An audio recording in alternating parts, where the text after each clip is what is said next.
barat yang ada di apa sana di gedung pertunjukan itu. Nah, apa yang mau saya ceritakan di sini bahwa itu satu setting sosial di mana pertunjukan musik barat, pertunjukan musik klasik yang sangat dihormati oleh orang-orang barat itu dipertunjukkan. Nah, kita masuk ke sana. Nah, kemudian itu setting yang kita hadapin salah satu di antara.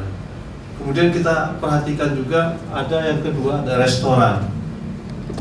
Di restoran atau setting orang bermain musik atau mendengarkan musik di restoran atau di grocery store atau di department store. Di department store itu orang menikmati musik dengan caranya yang berbeda-beda, dan yang menarik di sini adalah musik digunakan di sana untuk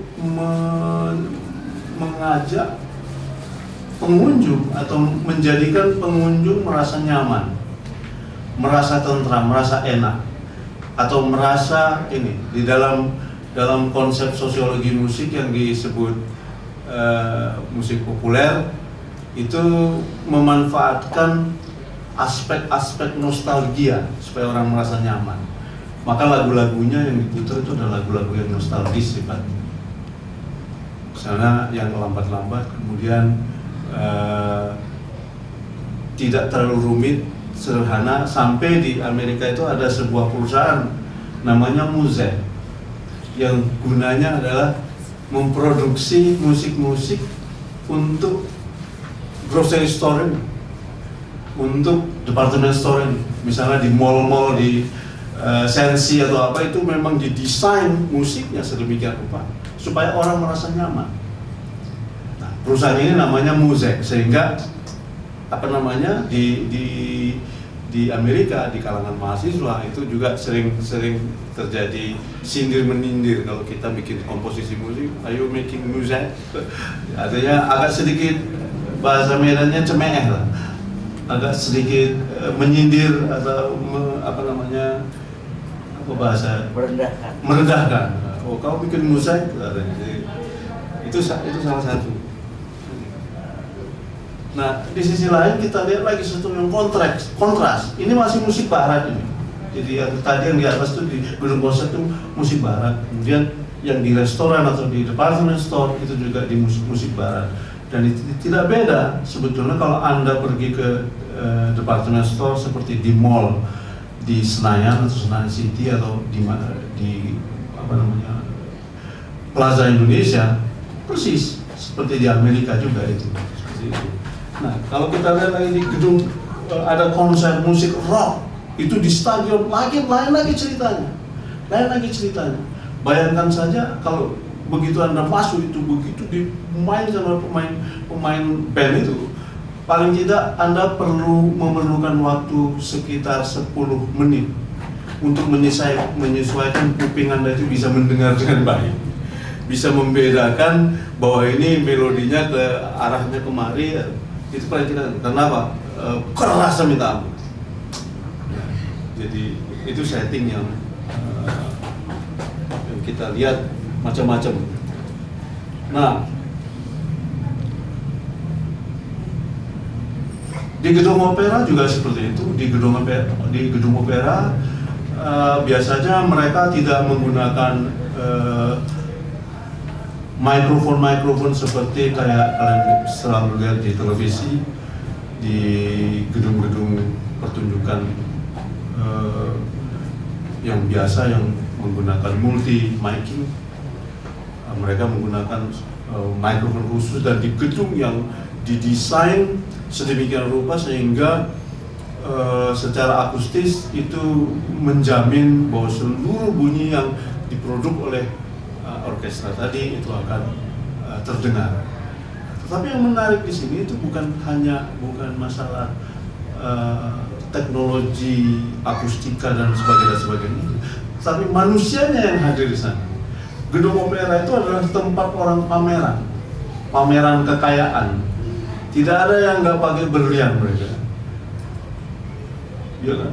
Ibu-ibu yang di sana itu wah Ya, ini di San Diego, mereka dengan harum,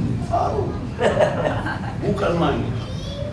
Beda sekali dengan dibandingkan dengan kalau setting kegiatan kesenian tradisi, misalnya nonton wayang, beda, sangat beda. Di Indonesia musik juga, kita nonton musik juga, menikmati musik juga, tapi kita bisa makan kerupuk, bisa beli pecel di situ, bisa cari beli bakso dan sebagainya.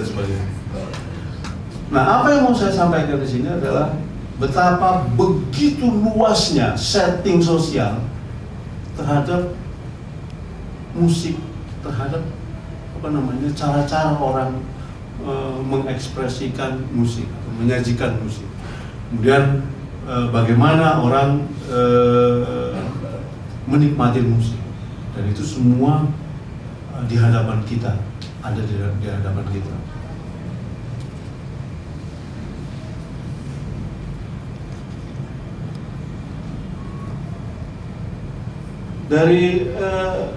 Dari setting sosial seperti ini, saya ingin mengajukan dua pasang pertanyaan.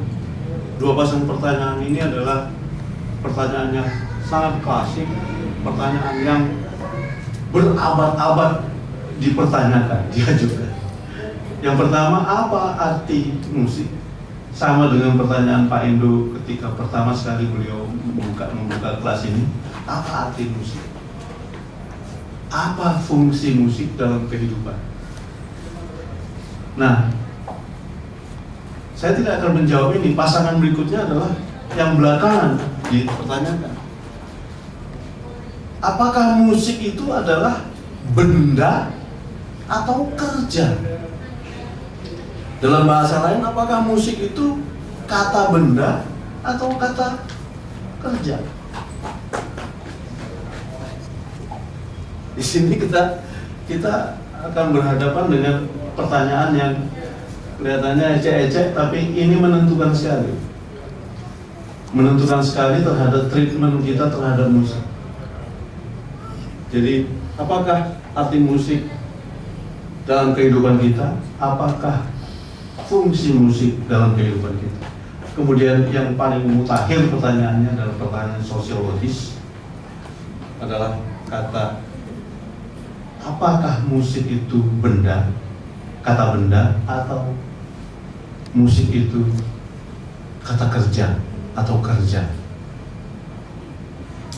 Barangkali sementara saya coba stop dulu di situ. Ada nggak yang bisa barangkali membantu saya untuk bisa berpikir? Yang pertanyaan terakhir aja, apakah musik itu benda atau kerja?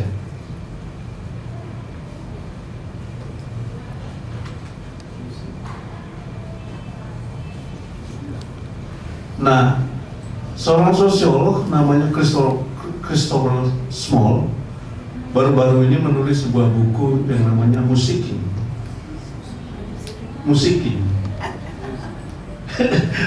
Menarik sekali. Saya dia menulis buku itu Musiking, kalau nggak salah terbitan tahun 2008 atau 2009. Saya baca sebagian besar dari isi buku itu yang menyatakan bahwa musik bukan benda. Memang betul, musik bukan benda, tapi aktivitas. Artinya sebuah kegiatan, dan kegiatan itu hanya tergantung sepanjang-panjangnya bunyi. Musik itu wujud, jadi musik itu berwujud, musik itu mewujud akan sangat bergantung kepada panjang dari bunyi yang dihasilkan dari musik itu. Jadi ketika dia dikerjakan baru ada musik, dan sepanjang bunyi itu masih terdengar,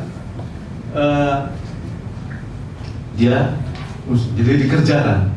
Sama halnya ketika saya muter film tadi, ketika film tadi diputar baru ada musik, artinya dikerjakan, diputar dia.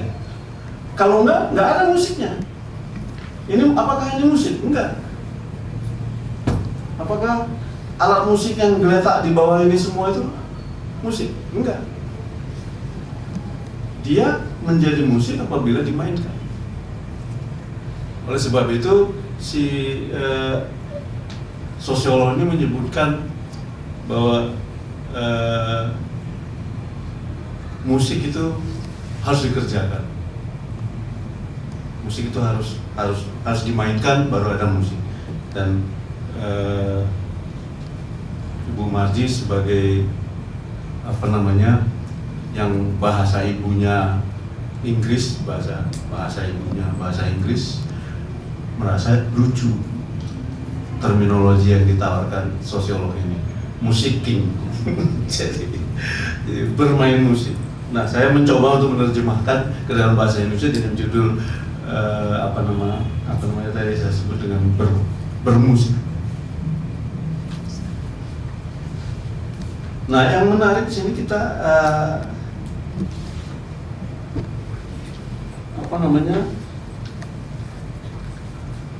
musik itu sangat diistimewakan di dalam kebudayaan dunia. Tidak ada kebudayaan di muka bumi ini yang tidak menghargai musik. Hampir seluruh kebudayaan di muka bumi ini sangat menghargai, sangat mengistimewakan musik. Saya ingin mengambil contoh dulu cerita tentang masyarakat Indian Papago. Ini kuliah saya dulu ketika saya mengambil seminar antropologi musik di sekolah saya. Jadi kami studi tentang bagaimana orang Indian Papago itu bisa diterima sebagai manusia dewasa apabila dia bisa menciptakan musik. Berbagai upaya dilakukan oleh seorang laki-laki dewasa untuk bisa diakui bahwa dia itu sudah dewasa dalam sebuah upacara inisiasi untuk bisa menciptakan musik. Dari mulai bermimpi, dia pergi ke satu tempat dengan tujuan untuk bermimpi supaya dia bisa mendapat